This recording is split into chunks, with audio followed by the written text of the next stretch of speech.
खालिया खैनी शिखर मस्त हो जाओ गांजा पीकर ए तो पीते हैं भोले ना। दम लगा के बम बम बोलो बाबा की मस्ती में डोलो ए तो है नाथ के ना।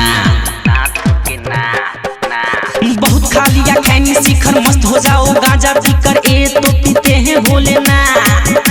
दम लगा के बम बम बोलो बाबा के मस्ती में डोलो ए तो है नाथ के ना। कांवरिया कांवरिया कांवरिया बोली के जाएंगे धाम पर डीजे बजाएंगे। कांवरिया बोली के जाएंगे धाम पर डीजे बजाएंगे।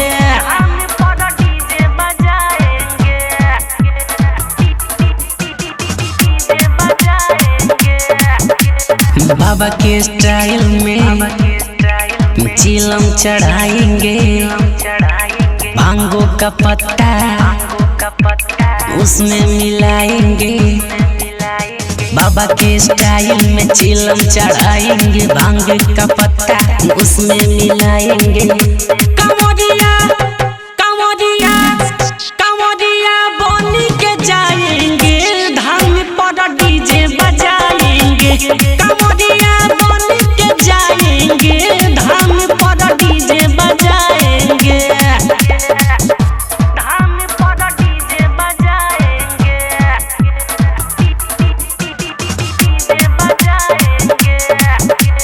पूरा कांवरियन को पास बुलाएंगे। हर हर का नारा मिलके लगाएंगे। पूरा कांवरियन को पास बुलाएंगे। हर हर का नारा मिलके लगाएंगे।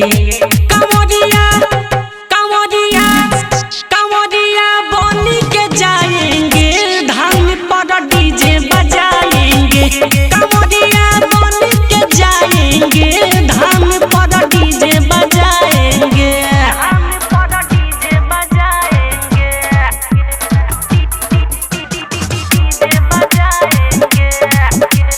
राजमौनी रोशन का गाना बजाएंगे। डीजे करण जी को संग में नचाएंगे।